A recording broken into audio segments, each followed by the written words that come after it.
পৃথিবীতে কবিতা পড়ে কেউ সৎ হয় না, উপন্যাস পড়ে কেউ সৎ হয় না। তুমি একটা মানুষ দেখাইতে পারবে না যে কোনো সাহিত্য পড়ে সে তার নিজের জীবন দর্শন পরিবর্তন করেছে। কিন্তু আমি 1000 পিপল দেখাতে পারবো in the history of the world যারা ধর্মগ্রন্থের কারণে, ধর্মীয় বিশ্বাসের কারণে তার নিজের জীবনের সততা প্রমাণ করেছে। যে ব্যক্তি যে মসজিদে যায়, যে যায় না তার চেয়ে সে ভালো মানুষ। যে মন্দিরে যায়, যে যায় না তার চেয়ে সে ভালো মানুষ। যে গির্জায় যায়, যে যায় না তার চেয়ে সে ভালো মানুষ। পৃথিবীর কোনো ধর্ম মানুষকে অন্যায় শেখায় না, পৃথিবীর কোনো ধর্ম মানুষকে মিথ্যা কথা শেখায় না, পৃথিবীর কোনো ধর্ম মানুষকে নগ্নতা শেখায় না, পৃথিবীর কোনো ধর্ম মানুষকে অশ্লীলতা শেখায় না। কিন্তু তুমি তোমার ধর্মের কাছে ফিরে যাও। একটা ধর্মহীন সমাজ করে আমরা মানুষের সমাজ বানাতে পারবো না। আজকে পাশ্চাত্য সমাজ তো মানুষের সমাজ নাই, এটা অমানুষের সমাজ হয়ে গেছে, ভয়ঙ্কর অমানুষের সমাজ হয়ে গেছে। এই ধর্মহীন পাশ্চাত্য সমাজ যেন আমাদের টার্গেট না। তোমাকে একটা জিনিস মনে রাখতে হবে, তুমি পরিশ্রম করবা, তুমি তার ফলাফল পাবা। তুমি ফাঁকিবাজি করবা, তারও ফলাফল তুমি পাবা। প্রত্যেকটা ভালো কাজের একটা রিওয়ার্ড আছে, প্রত্যেকটা খারাপ কাজের একটা পানিশমেন্ট আছে। আমি দুইটা ধর্মের দুইটা মাইথোলজি থেকে দুইটা কোট করে আমি আমার বক্তব্য শেষ করব।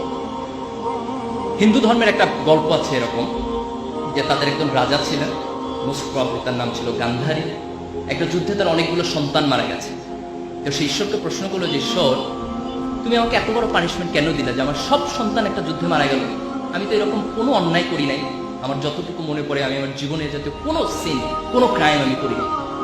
ঈশ্বর তাকে বলতেছেন যে তুমি ছোটবেলায় যখন খেলাধুলা করতেছিলে, তো একদিন খেলার ছলে কিছু প্রজাপতি মেরেছে, প্রজাপতি মেরে তুমি তোমার গলায় মালা বানিয়েছে। বলছে ওই প্রজাপতি মারার পানিশমেন্ট হিসেবে আমি তোমার সন্তানকে এই যুদ্ধ হত্যা করেছি। সে হচ্ছে আমি তো এটা খেলার ছলে করেছি। ঈশ্বর বলতেছে আমিও এটা খেলার ছলে করেছি। This important. সে তার ছোটবেলায় একটা জীবকে হত্যা করেছে, হয়তো বুঝে নাই, but that wrong did punishment হিসেবে তার জীবনে ফেরত এসেছে। বুখারী শরীফে একটা হাদিস আছে যে প্রাচীন আমলের একজন মহিলা ছিলেন, তিনি খুব খারাপ মহিলা ছিলেন। তিনি একদিন রাস্তা দিয়ে যাচ্ছেন, হঠাৎ করে তিনি দেখছেন একটা কুকুর খুব পিপাসার্থ। খুব দয়া হলো কুকুরটা দেখে, এবং তিনি একটা কুয়া থেকে পানি তুলে নিয়ে এসে সে কুকুরটাকে খাওয়ালেন। এবং আল্লাহ রাসূল সে হাদিসে কোট করছেন যে এই যে একটা তৃষ্ণার্ত জীবের প্রতি তার অন্তরে কিছুটা দয়া সৃষ্টি হয়েছে, সেটার কারণে খোদা তার পুরাতন জীবনের সকল গুনাহকে মাফ করে দিয়েছেন।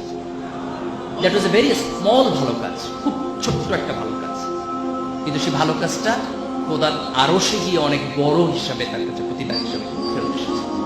এই যে আমরা আমাদের জীবনে অনেকগুলো কাজ করি, আমরা তো অনেক ভাবি না যে এটার আউটপুট কি হবে, কিন্তু তুমি একটা ছোট্ট ভালো কাজ করো, বিলিভ মি, এই ভালো কাজের প্রতিদান তুমি তোমার জীবনে পাবা।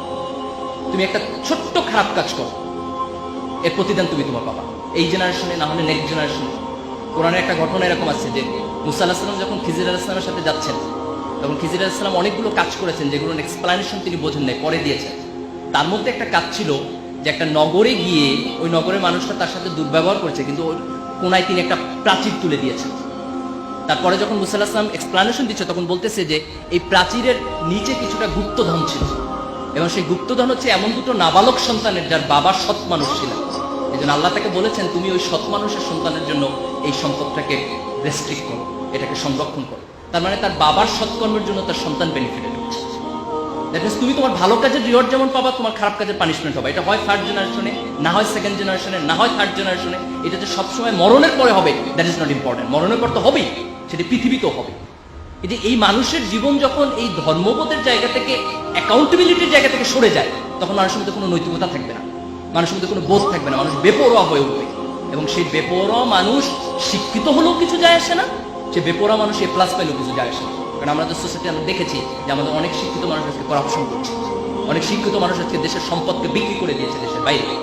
এই যে দিস ইজ ইম্পর্টেন্ট যে আমরা গ্লোবালাইজেশনের যুগে আমাদের কোয়ালিটি ডেভেলপ করার পাশাপাশি এই অ্যাকাউন্টেবিলিটির জায়গা থেকে মানুষের প্রতি ভালোবাসা, জীবনের প্রতি ভালোবাসা, জীবের প্রতি ভালোবাসা, এক ধরনের নৈতিকতা বোধ, এক ধরনের ধর্মবোধ, যে কোনো ধর্ম, ফেইথ বেস অ্যাপ্রোচ। তুমি ঈশ্বরকে বিশ্বাস করো, আল্লাহকে বিশ্বাস করো, গডে বিশ্বাস করো, does not matter, but you must believe, you must practice whatever your religion is. You must have the sense of the accountability, যে ভালো কাজ করলে এটা একটা ভালো কিছু পাবা, তোমাকে এটা এনকারেজ করবে। একটা খারাপ কাজ করলে তোমার পানিশমেন্ট হবে, ভয় তোমার মধ্যে থাকতে হবে। এই দৃষ্টিভঙ্গি যখন আমাদের জীবনকে নিয়ন্ত্রণ করবে, তখন সত্যিকার অর্থে আমরা একটা ভালো সমাজ করতে পারবো।